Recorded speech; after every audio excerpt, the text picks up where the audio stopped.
So I kind of just wanted to give you the backdrop and then give everybody watching just the backdrop from my position.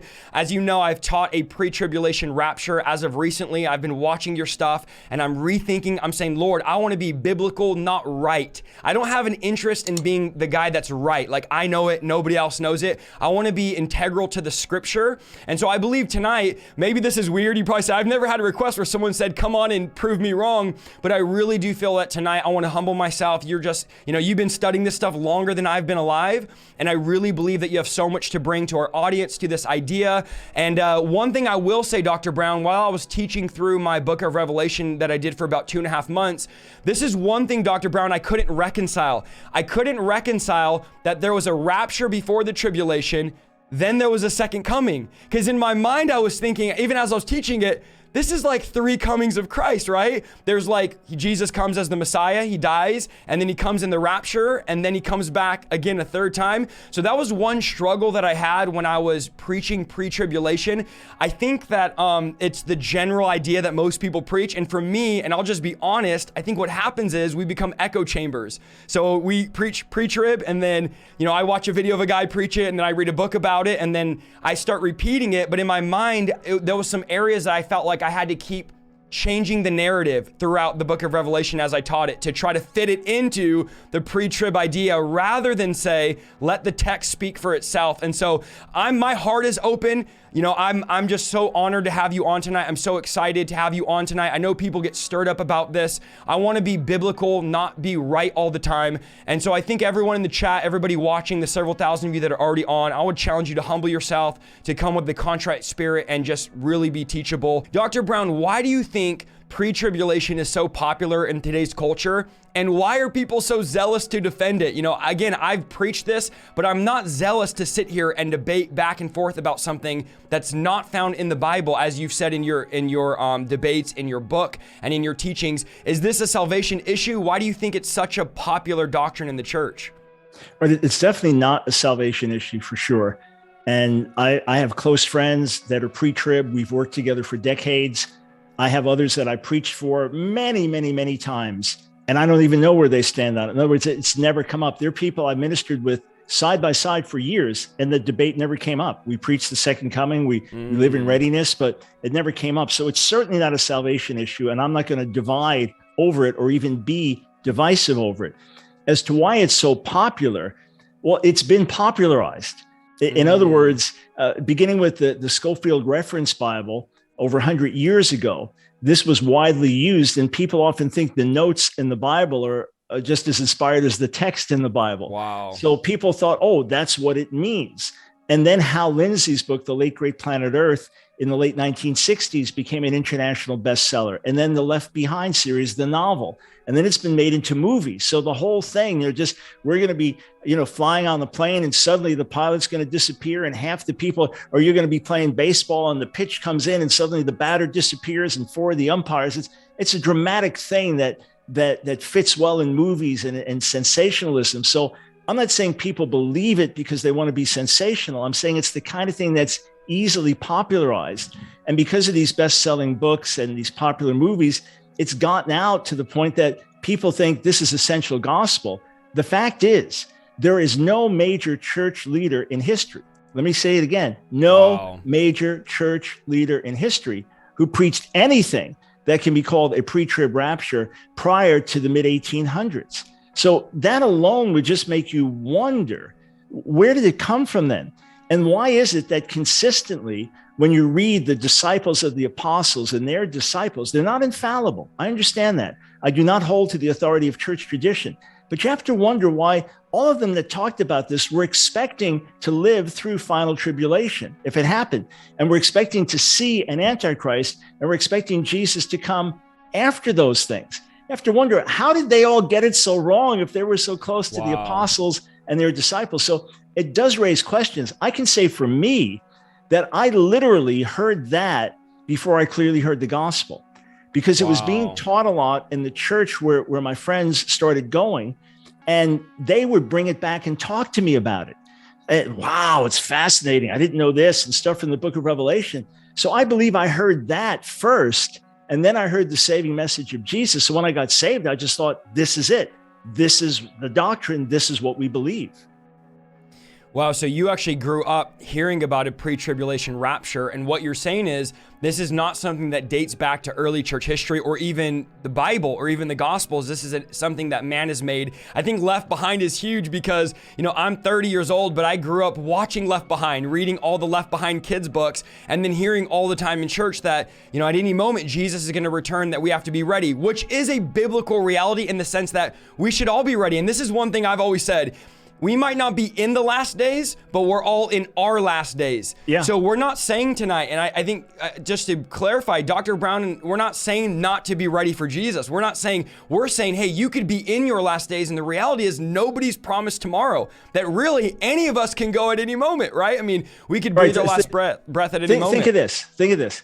Everyone who's been waiting for the return of Jesus thus far has died without him returning, correct? Yeah. But everyone has died. And we all know people that died suddenly, car accident, sudden heart attack, for no reason. They're gone. They're here one day and they're gone. Every single day, someone dies unexpectedly. Many, many people die unexpectedly. So we know we have to be ready to meet the Lord at any moment just because of death. That's a reality. Yep. Right? So that reality is enough. And I want to live in such a way as to please the Lord and my life makes sense in the light of eternity. I don't need an any-minute rapture to give me any extra incentive for that. In fact, aside from the idea of readiness and not falling into sin and laziness and complacency, like, he's never coming back. Aside from that, the emphasis in the New Testament is not on the when, but on the what. When he returns, what's going to happen to us? When he appears, we're going to become like him. We're going to see him in the clouds, be caught up to meet him, and then together descend to earth in the sight of the whole world. I mean, it's a glorious thing that's going to happen. In light of that, in light of the fact that he's going to come and pour out his wrath on the ungodly, how then should we live today? It's the what more than the when that gives us incentive. So good. Let's talk about the idea and the contradiction. And this is the number one thing that I couldn't reconcile, and why we're doing this tonight and why I'm pursuing saying, hey, I want to learn about this, is that if we do believe in a pre-tribulation rapture, biblically and in a real practical sense, we're preaching three comings of Christ. Would that be safe to say? Because I think about it. Jesus came as the Messiah, right? Dies, and then he comes again before the tribulation for us, and then he comes again at the end of the 7 years. Because I at least all the pre-trib people I know, and including myself, I've always taught, hey, the pre-trib, the tribulation before it starts, God raptures up his church. And then at the end of the 7 years, Jesus comes back on the white horse. We come back with him in white garments, his robes dripping in blood, ours are pure. And he comes at the battle at Armageddon. We know the whole story. Talk to us a little bit about this idea of three comings of Christ. If we preach, because again, there's 75%, probably more in the audience that are pre-trib. If we preach this pre-trib, really we're preaching three comings of Christ. Yeah, we are. And let me get into that in detail in a moment. But first, this word of background. When I was saved about a year, I was so hungry for the Lord that I spent at least 6 or 7 hours alone with God every day.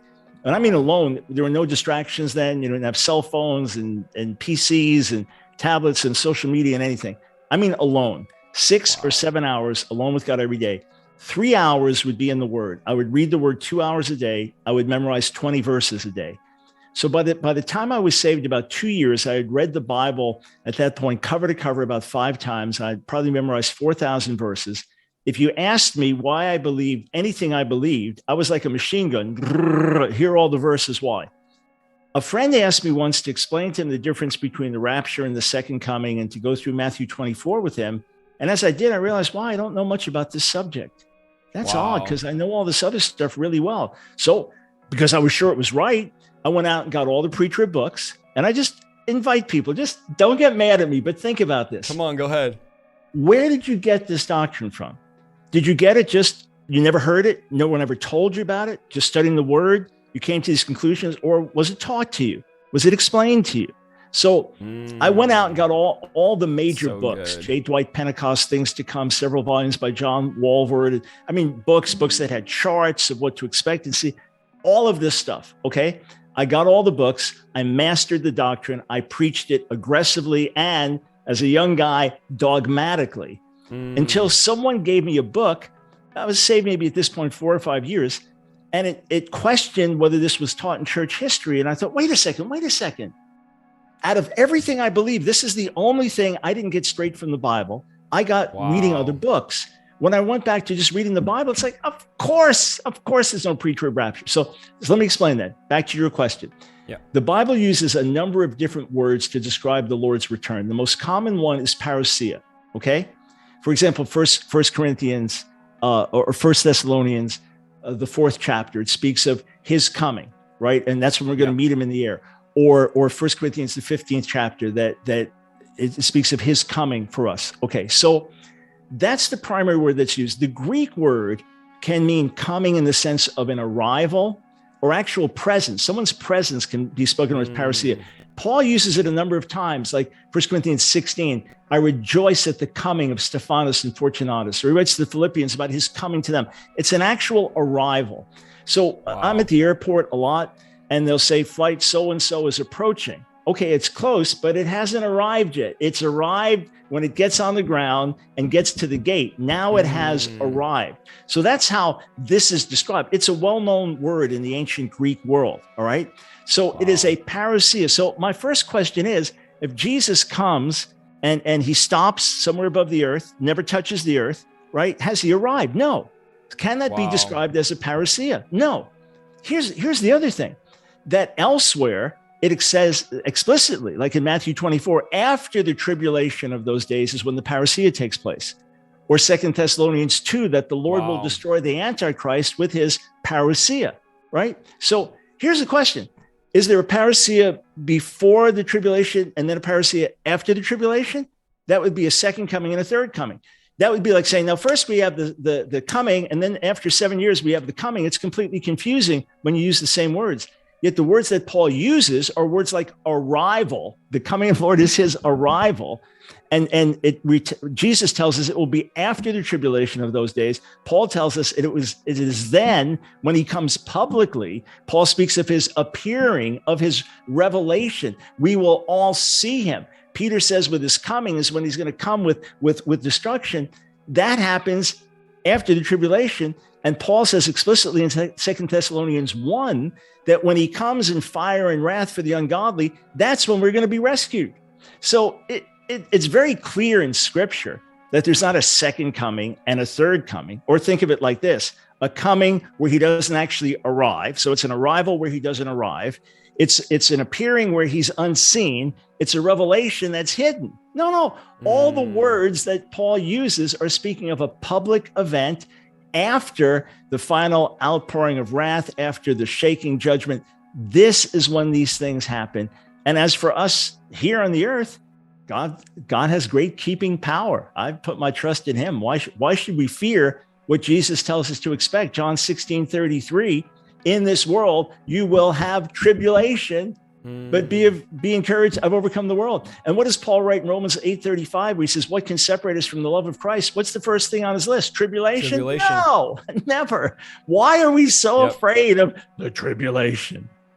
Wow, that's so good. So this idea, and I want to really just capitalize on what you said, this idea that if I just read the Bible, if some of you didn't catch this, if I just read the Bible and I didn't take in all these books that I've bought on the pre-trib, or all these YouTube videos I've watched, or all these articles I've read, which I've done all those things, right? If I just open the Bible, would I come up with a pre-tribulation rapture? Would my conclusion be Jesus is going to come before the tribulation? And I think the honest answer would be no. And this is something, when we debate against those that are cessationists, or we did a video a couple weeks ago on disproving cessationism. One of my points in the video was, if you just read the Bible, you would never come up with the gifts of the Spirit are not for today. You'd never come up with healing and deliverance is not for today, because there's no place in Scripture where it says they ended. There's no place where it says God has taken the gifts away, or now that the apostles have died, now that the Bible has been canonized, we don't need the gifts or the apostles or the prophets anymore. And so I think this is a really valid argument, because a lot of us, including me, and I'm being honest, Dr. Brown, with you tonight, have got our information from a book we read, or a YouTube channel, or we look up best pre-tribulation arguments, and then we look at the scriptures and say, oh, that fits there, that goes there. But I think you have to really stretch some of these things to try to fit it in.